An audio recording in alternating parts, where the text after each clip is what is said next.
Salut à tous, alors je suis actuellement sur le quai 36 de la gare du Nord. Donc il y a quelques années j'avais fait une vidéo sur les files d'attente dans laquelle j'expliquais, donc la vidéo est là, lien dans la description, tout ça, ça vous savez. Ok. Merci. Donc j'expliquais dans cette vidéo notamment le fait que sur une autoroute, quand on n'a pas de rétrécissement de voie, on est sur une ligne droite, on n'a pas de travaux, il n'y a rien de spécial, il suffit d'une inattention de quelques secondes d'un conducteur pour avoir au bout de quelques minutes un embouteillage de 20 bornes. Et donc la question que je me suis posée, quand on voit la complexité du lieu, c'est-à-dire du trafic en Ile-de-France et la densité du trafic en Ile-de-France, je rappelle que l'Île-de-France, d'un point de vue ferré, c'est 1,39 million de passagers par an. C'est faux, c'est 1,39 milliard de passagers par an. Hein. Voilà, donc rien que la gare du Nord, on est à 700 000 par jour.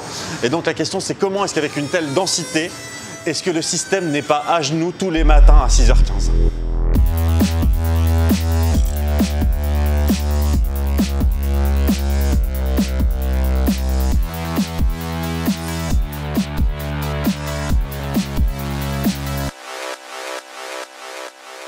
C'est vrai que c'est le challenge.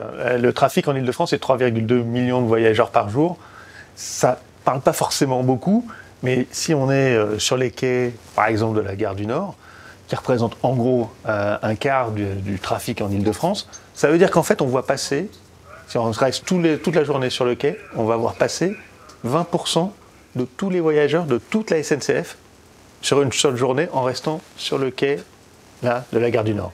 Et je trouve que ça parle plus que 3,2 millions de voyageurs par jour.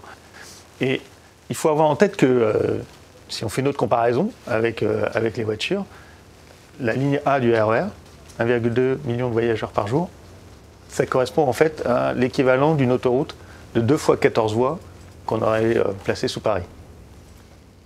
Oui, ça parle.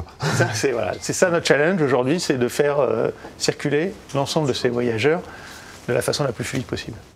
Alors le challenge est complexe, oui, je vais vous expliquer pourquoi, mais pour ça, il va falloir schématiser un peu la chose. Prenez l'Île-de-France. Bon, là, ok, là c'est une carte, on voit rien, alors je vais simplifier. Voilà, on dit que ce machin gris, là, c'est l'Île-de-France, d'accord? Et là, au milieu, le truc blanc, c'est Paris. Ouais, je sais, c'est pas hyper ressemblant, mais bon, ça fera largement l'affaire, vous allez voir. Bon, ok, bon, je vois. Alors, si maintenant je rajoute la Seine, que je mets la Marne à l'est et l'Oise au nord, et que je marque la position de l'aéroport Charles de Gaulle en haut et de l'aéroport d'Orly en bas, c'est mieux, non? Voilà, et pour finaliser le truc, voilà, la tour Eiffel, elle est là. Ok, donc ça c'est Paris, autour c'est l'Île-de-France. Alors pour des raisons de lisibilité, je ne vais pas afficher le métro, parce que sinon on va vite plus rien biter à la chose. Hein. Alors pour commencer déjà, le RER. On a la ligne A. Et la ligne A a la particularité d'être opérée par la SNCF à l'ouest de Nanterre et par la RATP à l'est de Nanterre. Du coup, la partie qui clignote là, eh ben, c'est pas la SNCF qui gère. Mais comme un train qui vient de cette zone et qui va vers l'ouest va finir par être géré par la SNCF, le trafic sur cette zone impacte la SNCF et donc je laisse afficher. Ensuite, on a les lignes B, C, D et E. Ça, c'est pour le RER.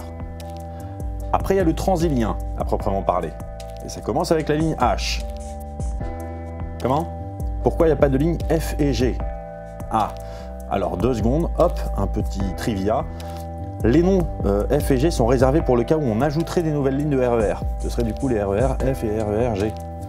Du coup là, on a des noms pour 2 lignes supplémentaires. Là. Mais vous voyez déjà avec la ligne H qu'on part sur tout le nord de l'Île-de-France. Ah, et le point d'origine au sud là, de cette ligne, bah, c'est la gare du Nord. D'ailleurs, voilà, je vais la marquer. Donc, tac, voilà la gare du Nord. Mais aussi, hop, la gare Saint-Lazare, la gare de l'Est, la gare de Lyon, la gare d'Austerlitz et la gare Montparnasse. Ça, on a les gares. Voilà, si vous faites un Monopoly, là, vous êtes au top. Après la ligne H, donc, on a la ligne J. Oui, parce qu'il n'y a pas de ligne I, parce que le I de loin, on pourrait trop facilement le confondre avec le chiffre 1. Donc, on a la ligne J. Ensuite, on a la ligne K, la ligne L. Ensuite, il n'y a pas de ligne M, parce que M, c'est pour le métro. Donc ligne N. Après, il n'y a pas de ligne O parce que le O, ça ressemble trop à la lettre Q et donc du coup, il n'y aura pas non plus de ligne Q parce que ça ressemble trop au O. Donc du coup, on va tout de suite passer à la ligne P, ensuite la ligne R. La ligne S n'existe pas. Alors, je ne sais pas si c'est parce que la lettre est réservée pour quelque chose ou parce que de loin, ça ressemble au chiffre 5, j'en sais rien. Ensuite, pareil, il n'y a pas de ligne T parce que le T, c'est pour le tramway. Et enfin, la ligne U. Voilà. Donc là, vous avez les lignes du Transilien. donc le ferry d'Île-de-France. Sur l'ensemble de ces lignes, évidemment, il y a des gares le long des lignes, mais en plus, certaines de ces gares sont des gares de correspondance où on peut passer d'une ligne à une autre, et évidemment, donc, il y a des terminus. Voilà, donc ça, voilà, là vous avez la version simple du réseau ferré d'Île-de-France. Et notamment, j'ai pas compté les tramways T4 et T11 qui techniquement utilisent des voies de train et pas des voies de tramway. Enfin bref. Histoire de se simplifier un peu la vie, on va scinder le truc en 2 étapes. On va s'occuper d'un côté de ce qui se passe en gare, c'est-à-dire quand les trains ne roulent pas, et d'autre part ce qui se passe sur les voies quand les trains roulent. Alors, en gare, pour qu'un train puisse partir de son quai à l'heure, il faut 5 choses. D'abord, il faut un train qui soit sur la voie. C'est con, mais si vous n'avez pas de train, vous allez avoir du retard. Ça a l'air bête comme ça, mais notamment, c'est si le train qui devait être sur la voie s'est arrêté parce qu'il a eu une panne à une autre gare, soit vous avez un train de réserve, soit vous êtes dans la mouise. Donc il vous faut un train. Ensuite, il vous faut un conducteur. Il faut que le conducteur soit dans la cabine du train au moins 4 minutes avant le départ, pour faire tous les préparatifs de départ. Après, il vous faut les passagers à bord du train, avant que le train parte. Voilà.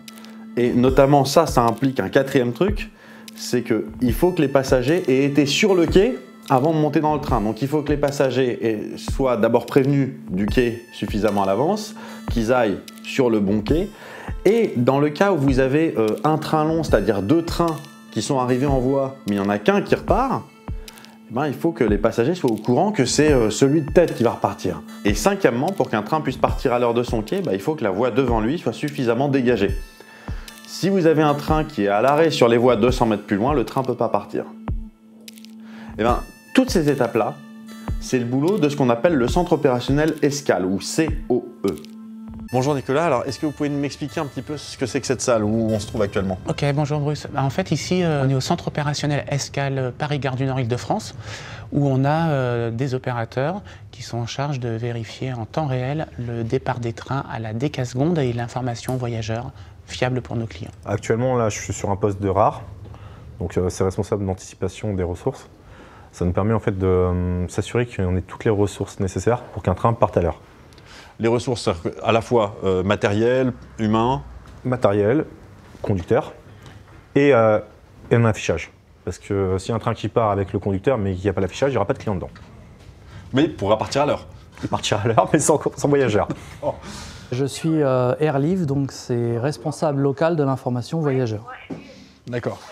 Alors, en quoi ça consiste ce poste-là? Alors, ce poste-là, ça consiste à indiquer au client ce qui se passe dans la gare. Quand tout va bien, on n'a pas grand-chose à dire, tout va bien, mais on doit veiller à ce que les trains restent bien affichés, soient aux bonnes voies. Donc ça, c'est une surveillance permanente. Donc pour ça, on a un graphique de circulation qui est ici, et on a un tableau gigantesque là. Et donc ça doit correspondre à ça. Ensuite, on a un outil d'affichage et les 3 doivent être raccords. Donc si ça correspond à ça et que ça correspond à ça, c'est que tout va bien. Mais quand tout va mal, il n'y a plus rien qui correspond. Et que je me fasse une idée, pendant combien de temps chaque jour est-ce que ça reste raccord? Il y a des journées où ça reste raccord toute la journée. Là, jusqu'à présent, c'est resté raccord. Jusqu'à là, il est 11h43, tout va bien. Mais pour donner un exemple d'hier, à partir de midi, ça s'est complètement barré en steak. Donc tout peut arriver. Il n'y a pas une seule journée qui se ressemble. C'est le calme avant la tempête, moi j'appelle ça. Tout peut être calme et puis d'un seul coup, ça pète dans tous les sens. Et alors là, on a intérêt à être vigilant parce que plus rien ne correspond. On va s'arrêter quelques secondes sur ce graphique de circulation parce que c'est un outil qui est extrêmement puissant du point de vue de la gare. Ça permet d'avoir une vision globale sur l'occupation des voies à tout instant de la journée. Et ça permet aussi aux rares, donc aux responsables de l'anticipation des ressources, de s'assurer qu'il a tout ce qu'il faut en termes de matériel, en termes de trains, de conducteurs et d'informations pour que tout puisse être respecté. Donc, a priori, comme ça, quand on voit le graphe, ça ressemble pas à grand chose, mais on peut voir notamment, on va s'attarder, donc vous avez bien sûr à droite à gauche, vous avez les voies, en haut en bas, vous avez l'heure. Et ce qu'on peut voir, voilà, voie 35, il y a un train double, puisqu'il y a 2 traits, qui est censé arriver à 9h14. Ensuite, on voit que les 2 traits se séparent, c'est-à-dire qu'il y a un des 2 traits qui s'arrête à 9h22. Donc ça veut dire qu'il y a une coupe du train à un moment donné, il faut séparer les trains. Et donc le premier repart, donc à 9h22 et l'autre partie du train repart à 9h30. En pratique, ça veut dire quoi? Ça veut dire que vous avez votre train qui arrive à 9h14. Mettons, on va dire le cas où tout va bien. Le train arrive à 9h14. Les portes s'ouvrent, les gens commencent à sortir. Pendant ce temps-là, le conducteur remonte le train.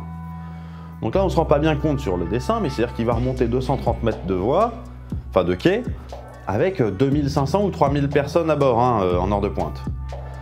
Et il a 8 minutes pour arriver dans la cabine de l'autre côté et dans ces 8 minutes, il faut qu'il ait fait ses préparatifs de départ. Donc en gros, il a 4 minutes pour monter le train et 4 minutes pour faire ses tests. Pendant ce temps-là, il faut que quelqu'un effectue la coupe de train, donc la séparation des deux éléments. Sachant que si tout se passe bien, ça va assez vite, mais si on n'arrive pas à les séparer, ou même un truc tout con, on arrive à les séparer, mais le petit capot qui va devant se ferme pas, le train ne partira pas. Mais bon, on est dans le cas où tout va bien. Donc, dès le moment où les passagers ont complètement quitté le quai et que le conducteur est de l'autre côté, on peut ouvrir les portes de la partie du train qui va s'ouvrir et faire monter les passagers. Le train part alors à 9h22 et ensuite, on a un deuxième conducteur qui arrive pour le deuxième morceau de train. Les portes s'ouvrent, on fait monter le reste des passagers et à 9h30, le reste du train est parti. Ça, c'est le cas où tout va bien. Il y a plein de trucs qui peuvent ne pas aller bien. Notamment, si le train, il n'arrive pas à 14, mais qu'il arrive à 18, le conducteur ne va pas avoir le temps de remonter le train et de faire ses préparatifs. Donc là, soit on accepte l'idée que le train partira en retard, soit le RAR, donc le responsable d'anticipation des ressources, a à sa disposition un autre conducteur qui peut d'ores et déjà attendre sur le quai quand le train arrive. Comme ça, il monte immédiatement en cabine pour faire ses préparatifs. Et du coup, il peut partir à 22. Nous, ce qu'on appelle un équilibre, c'est-à-dire qu'un train, quand il arrive en gare, après, il va repartir pour jouer une autre mission. Et s'il est déjà en retard à l'arrivée, on peut anticiper le retard sur sa prochaine mission. Ça nous permet, par exemple, d'anticiper sa voie d'arrivée pour pas qu'il stagne trop longtemps à Gare du Nord, pour pas créer un embouteillage à Gare du Nord, en fait. D'accord. Sachant aussi par ailleurs que j'imagine que dès qu'on affiche le départ d'un train, dès qu'on affiche la voie de départ d'un train, c'est-à-dire qu'il n'est plus question de la changer. Donc les contraintes pour donner le go à l'affichage d'un train, c'est quoi? Alors, c'est ce qu'on a dit avant, c'est que pour donner un go à un train, il faut qu'on ait un train. Il faut qu'il soit entier. C'est-à-dire que si on a prévu 2 éléments, il faut qu'il y ait 2 éléments. Il faut qu'il y ait un conducteur. Et il faut que le signal soit potentiellement capable d'être ouvert. Parce qu'il peut être sur une voie où le signal sera fermé et il ne partira jamais. En milieu complètement ouvert au niveau des trains, donc on peut avoir des événements externes qui font que l'habitude est changée. On peut avoir une rame qui a été abîmée, on peut avoir un véhicule routier qui a franchi un passage à niveau qui fait qu'on doit modifier l'occupation des voies en fait. Donc effectivement, il y a plusieurs choses qui rentrent en jeu quand on veut organiser un flux d'une telle densité. Il y a d'un côté, il faut organiser les rames, mais d'un autre côté, il faut organiser les voyageurs. Et de tous les côtés, il y a 1 milliard de choses qui peuvent aller de travers. Je vais prendre un exemple tout bête, et comme ça me permettra aussi de vous donner un conseil, les gens. Si vous êtes sur un quai et que vous avez votre écouteur de type sans fil, de type Apple qui coûte cher, et qu'il y en a un qui tombe sur la voie, ne descendez pas sur la voie. Il y a des gens qui font ça, ils descendent sur les voies pour aller récupérer leur AirPod. Il y en a même qui font ça sans regarder à droite à gauche s'il n'y a pas un train qui va leur arriver sur la gueule. Et ce qu'il faut savoir, c'est qu'un voyageur qui descend sur une voie, c'est tout le trafic de la gare qui est quasi instantanément arrêté net. Donc c'est pas un train qu'on met en retard, c'est potentiellement 25 ou 30 trains qu'on met immédiatement en retard et dont les retards vont se propager au train d'après qui utilise les mêmes voies, etc. C'est-à-dire que potentiellement vous êtes en train de mettre 3 heures de retard à toute l'île de France. Donc ne faites pas ça. Voilà. Si vous avez quelque chose qui tombe sur les voies, parce que ça arrive, du monde sur le quai, vous avez été bousculé, il y a quelque chose qui tombe et que c'est quelque chose qui est important pour vous, vous prévenez quelqu'un de la SNCF qui fera le nécessaire. Peut-être que vous aurez besoin d'attendre, mais ce sera toujours mieux que de mourir. Ensuite, évidemment, quand on veut réguler ces choses-là, il faut aussi réguler les trains. Donc là, on est dans un tunnel, la lumière, tu as quelque chose où c'est... Ensuite, quand on veut fluidifier un trafic, il y a donc l'aspect voyageur, mais il y a aussi l'aspect train. Et là, pour le coup, il y a plusieurs aspects sur lesquels il y a plusieurs leviers qu'on peut utiliser pour empêcher les retards de se propager. Ouais, il faut être clair sur un truc, c'est que des retards, il y en aura, de toute façon. Vous êtes hacké, vous avez un pote en train d'arriver, vous maintenez la porte pendant 10 secondes, le train a 10 secondes de retard, minimum. Si vous tenez suffisamment longtemps la porte pour que toutes les portes se rouvrent, c'est beaucoup plus de retard. Donc de toute façon, des retards, il y en a, c'est inévitable. La question, c'est comment est-ce qu'on fait pour que ces retards ne provoquent pas d'accordéon, ne fassent pas d'effet domino, d'effet boule de neige.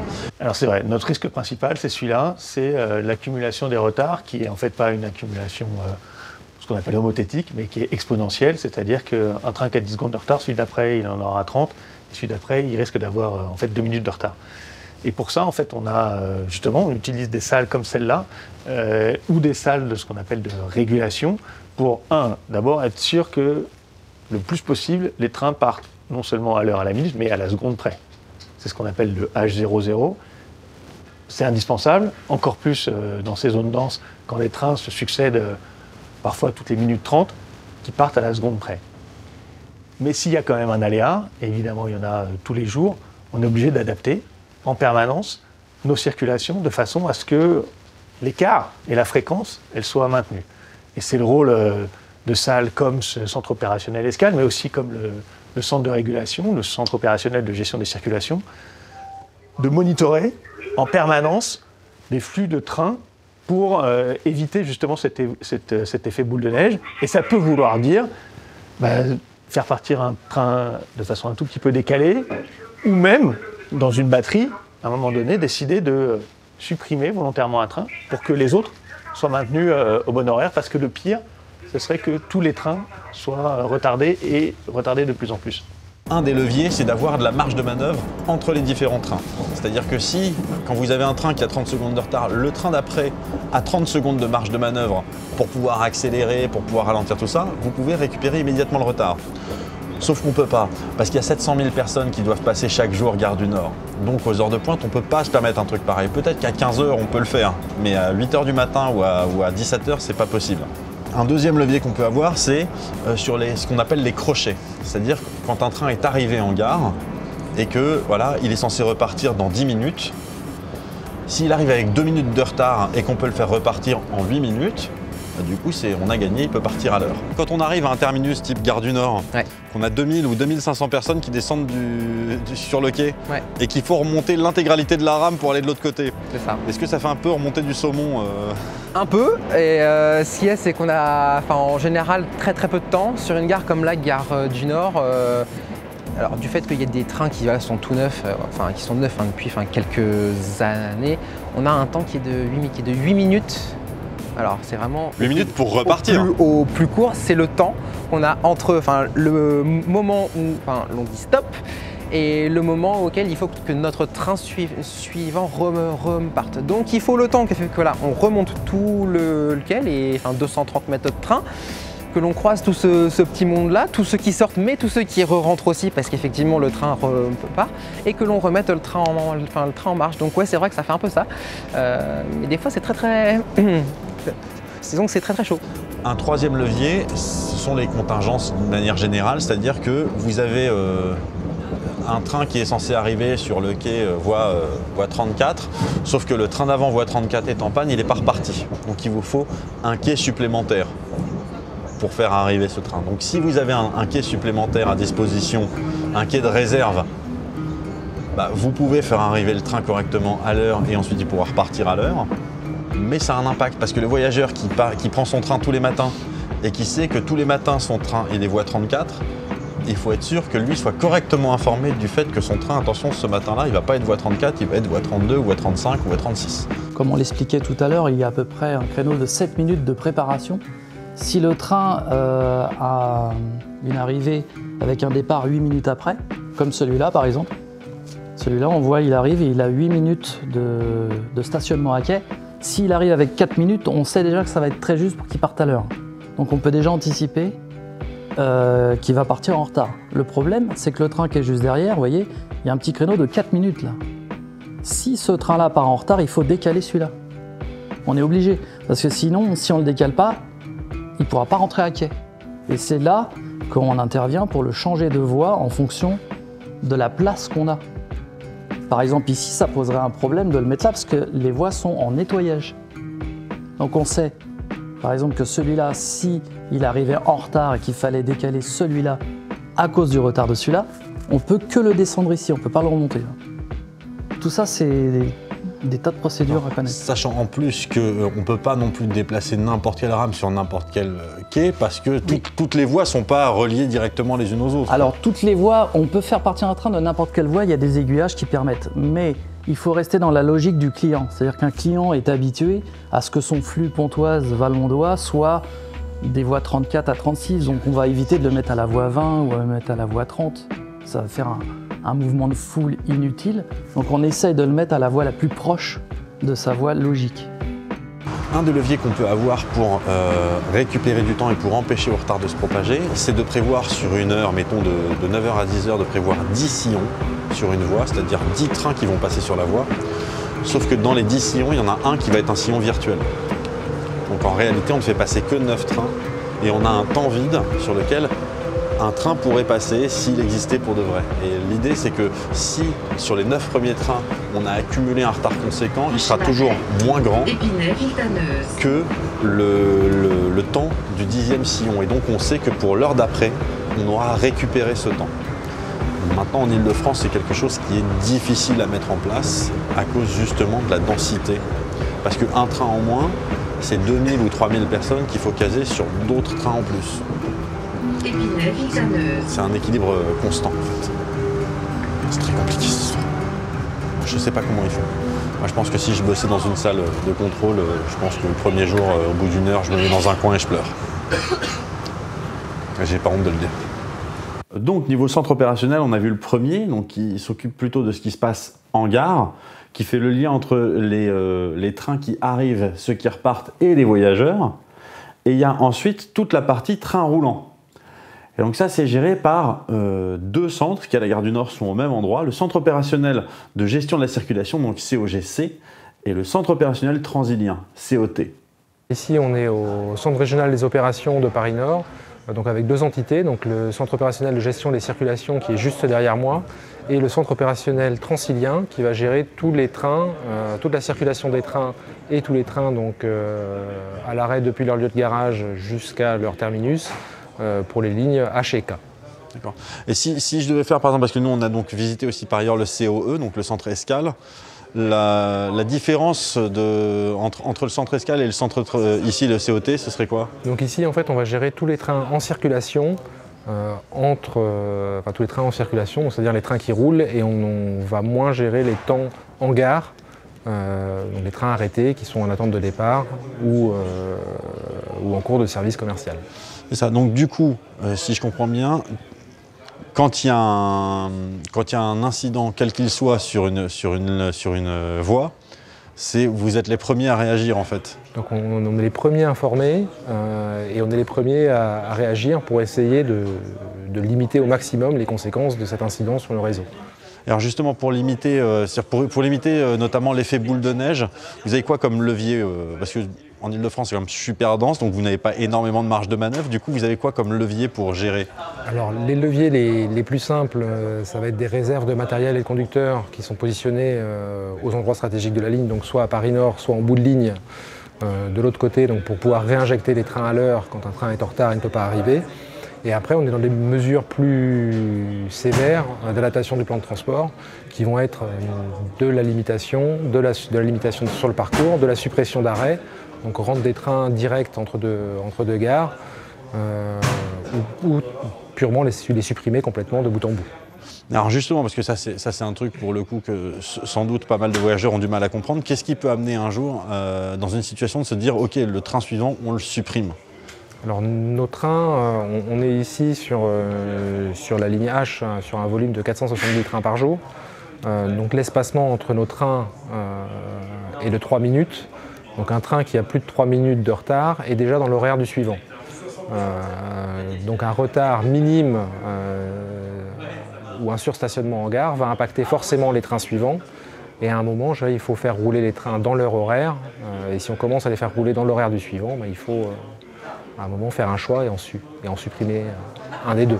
Donc là, actuellement, on est dans un train qui est conduit par un conducteur. Et ce conducteur, malgré ce qu'on peut en penser, a des panneaux de signalisation. Un peu comme sur la route, les feux rouges. Alors on n'a pas exactement les mêmes, bien évidemment, mais il y a cette idée selon laquelle un train, il est sur des rails, c'est comme le train électrique qu'on avait quand on avait 10 ans, où il suffit juste de le faire rouler, puis de l'arrêter quand on veut l'arrêter. C'est un peu plus compliqué que ça. C'est vrai que l'on a un certain avantage qui est que les rails sont là pour qu'ils nous guident, donc c'est sûr que l'on ne choisit pas où est-ce que l'on va, c'est pas comme quand on est sur la route. Maintenant, le fait que l'on dise au train tu freines, tu ouvres les portes, tu fermes les portes, c'est on va dire qu'un tiers de ce que l'on fait. Les deux autres grandes parties, ça va être qu'il va falloir que du coup l'on surveille tout notre train pour être sûr qu'il est en bonne forme et qu'il le reste, qu'il n'y a pas de panne, que l'on a de l'air à bord du train parce qu'il y a plein de choses qui marchent avec de l'air à bord des trains. Voilà, ce sont différents exemples et surtout ce qu'il faut qu'on fasse, c'est que l'on regarde toujours ce qu'il y a tout autour de nous. Tout notre environnement, alors que ce soit toutes les voies, mais tous les autres trains aussi, puisque l'on est garant de notre sécurité à nous, mais aussi de celle des autres trains. Si jamais on voit qu'il y a un problème sur un train que l'on double ou que l'on croise, c'est à nous de dire qu'il y a un petit souci pour qu'il le règle au plus vite. Et ce qui est un peu, on va dire, délicat, c'est que cet environnement, on ne le maîtrise pas du tout.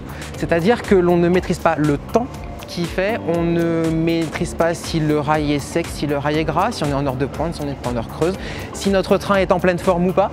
Ce sont plein de choses que l'on ne maîtrise pas et auxquelles il faut que l'on s'adapte en temps réel et en permanence. Il y a beaucoup de trains qui sont sur cette voie. Et quand le train qui nous précède est passé devant l'équivalent du feu rouge, devant un signal, ce signal est passé au rouge. On dit que le signal est fermé. Donc ça veut dire que s'il y a un train qui est juste à ce signal-là, il faut qu'il s'arrête pour laisser une distance de sécurité avec le train qui vient de passer. Ça, c'est le premier point. Mais quand un train passe un signal et donc ce signal devient rouge, le signal qui le précède passe à l'orange. Ce qui fait que quand le train d'après, c'est-à-dire le train dans lequel on est, le conducteur va passer ce signal et qu'il voit que ce signal est orange, il sait qu'il doit contrôler sa vitesse pour être en mesure de s'arrêter si le signal d'après est rouge.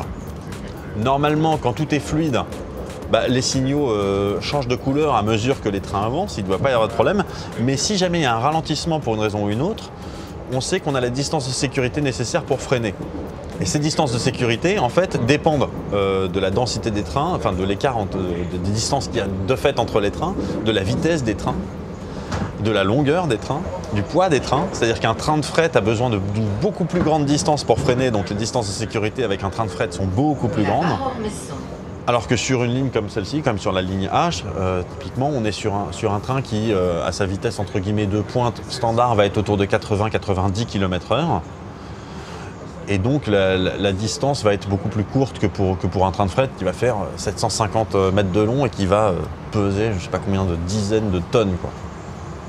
Sachant que quand il passe un signal orange, il doit ralentir à 30 km/h. On imagine bien l'impact que ça peut vite avoir. On est d'accord sur le trafic en Ile-de-France, il n'y a pas de fret. On n'est que sur du transport de la personne. Et non, on n'est pas d'accord. D'accord. On n'est pas d'accord du tout. C'est pas sur les mêmes voies. C'est sur les mêmes voies. D'accord. Eh oui, non, mais c'est pour ça qu'en fait, c'est la grande différence qu'on a entre un réseau ouvert et un réseau fermé, c'est que nous, on a un réseau ouvert et on a sur nos voies à la fois les trains de banlieue qui sont déjà bien saturés, mais on a aussi des TER, on a aussi des trains de grande ligne et on a des trains de fret. Et par exemple, quand on regarde la ligne B qui part d'ici et la ligne K, elles se partagent 4 voies, donc 2 dans chaque sens, mais elles les partagent aussi avec des trains de fret, puisque quelques kilomètres au nord de Paris-Nord, on a le triage du Bourget, qui est un des plus grands triages de France.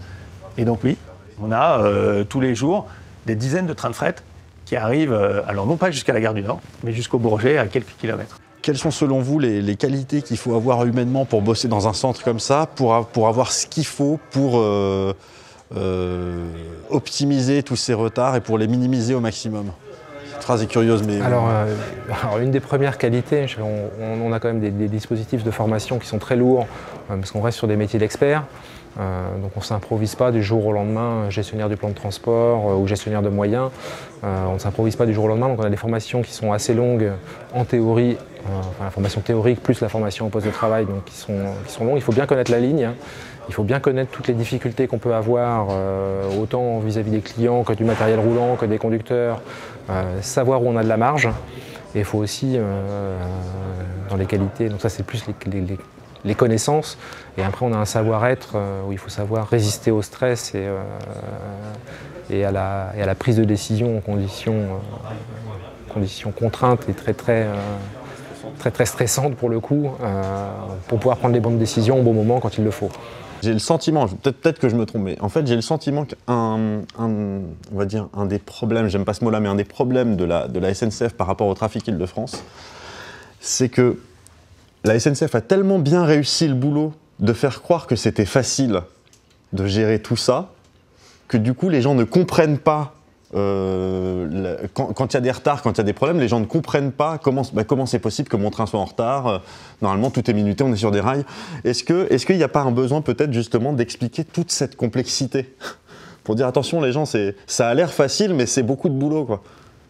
Oui, on a un vrai sujet de communication. On n'a pas du tout un sujet de transparence parce que nous, nos portes sont vraiment ouvertes en permanence. Le plus on peut accueillir de personnes qui viennent voir nos coulisses, plus on est content. Mais il faut le reconnaître, en France, peut-être encore plus qu'ailleurs, un train en retard, ça intéresse beaucoup plus qu'un train à l'heure. Voilà, donc avant de conclure, je voudrais quand même dire 2-3 choses. Je voudrais déjà remercier la SNCF de m'avoir ouvert ses portes. Je peux vous confirmer qu'ils n'ont aucun problème de transparence, hein, au contraire, ils sont effectivement assez demandeurs. Deuxième chose, c'était pas prévu, et l'info que je vais vous donner, c'est pas une info que j'ai eue à la SNCF, c'est une info que j'ai trouvée tout seul, donc elle vaut ce qu'elle vaut. Quand j'ai annoncé il y a quelques temps là, que j'allais faire cette vidéo avec la SNCF sur justement la gestion des flux, des files d'attente, tout ça, il y a quelqu'un qui m'a tweeté « Ah bah ça va encore être une opération de com pour la SNCF, ça va être l'occasion pour eux d'expliquer à nouveau que c'est toujours de la faute des voyageurs quand il y a des retards. » Alors, déjà la SNCF fait pas ça. Quand c'est de leur faute, ils le disent, ils disent oui c'est de notre faute, on a eu un problème électrique ici, on a eu un incident sur la voie là, et ils le disent, voilà. Mais on va quand même essayer d'être clair 2 secondes, ça veut dire qu'en imaginant que les aléas soient purement aléatoires et que ce soit un tirage vraiment parfaitement aléatoire où chaque chose a autant de chances d'arriver qu'une autre. Vous avez d'un côté 6000 trains et pour le Transilien à peu près 250 gares, si on ajoute les gares RER en enlevant celles qui sont en commune, je sais plus, enfin, mettons on va dire de l'ordre de 400 ou 500 gares. Donc vous avez 6000 trains et grosso modo 400 ou 500 gares et de l'autre côté vous avez 3,2 millions d'individus par jour.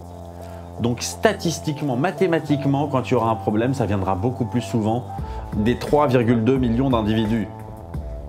Voilà, c'est factuel là.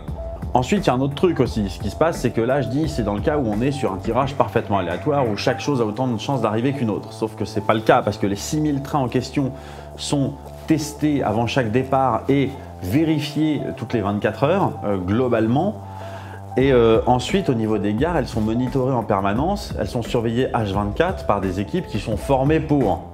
Alors que les 3,2 millions d'individus, bah, c'est des gens comme vous et moi, c'est-à-dire que c'est pas du tout notre métier de veiller à ce que la circulation du Transilien fonctionne. On a d'autres chats à fouetter. Donc ça pèse encore un peu du côté des voyageurs. Cela dit, à la décharge des voyageurs, il y a quand même un truc, c'est que quand il y a un problème qui vient d'un voyageur, en général, il impacte moins violemment le trafic que quand il y a un problème qui vient d'un train ou d'une gare. Voilà, c'est effectivement quand à un moment donné il y a eu une panne de courant et qu'il y a une gare qui s'est retrouvée complètement sans électricité, l'impact est plus grand qu'un voyageur qui laisse traîner son sac sur un quai. Oui.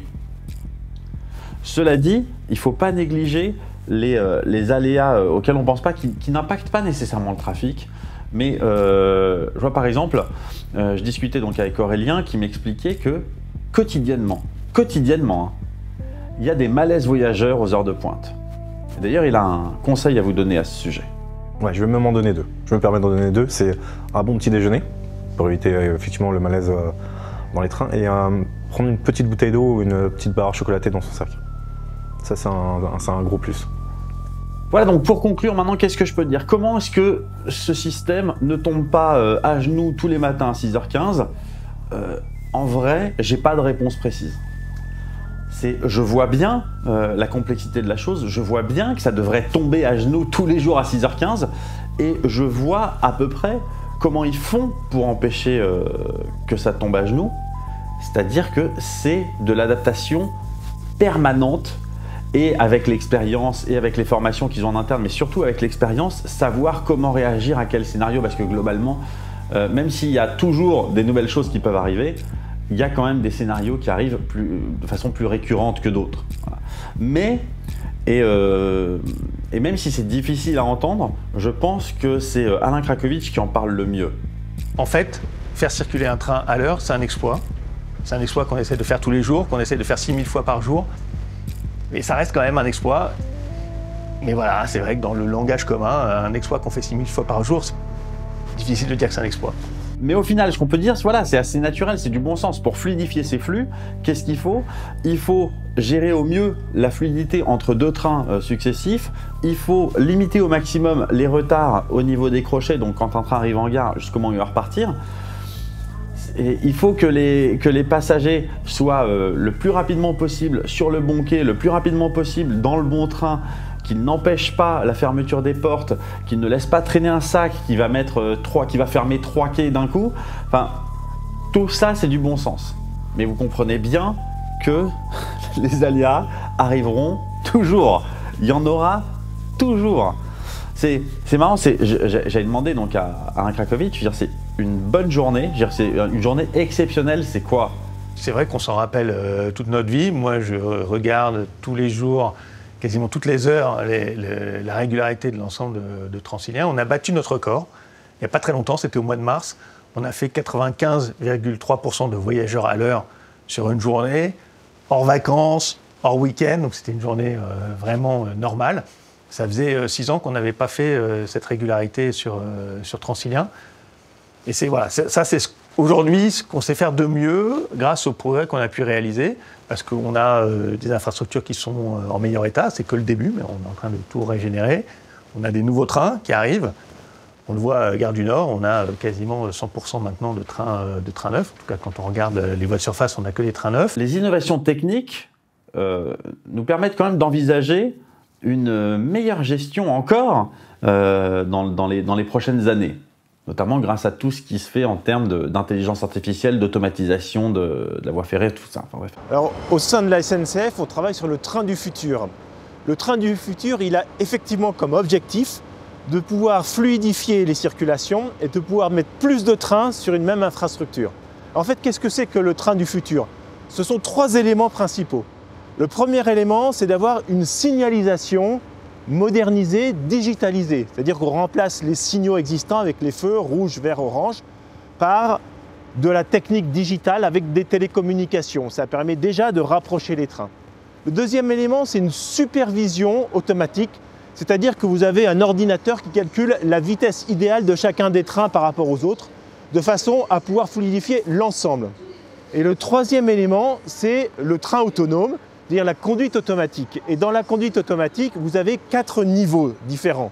Le premier niveau, c'est de l'aide à la conduite. Vous avez un conducteur, il a des éléments qui l'aident à conduire. C'est déjà ce qu'on a sur nos trains. Le deuxième niveau d'automatisme, c'est la conduite sans les mains.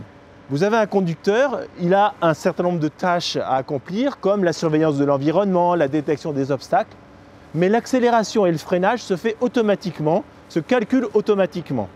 C'est ce qu'on a dans Nexteo. Nexteo, le futur équipement qui sera sur EOL, c'est un automatisme de niveau 2.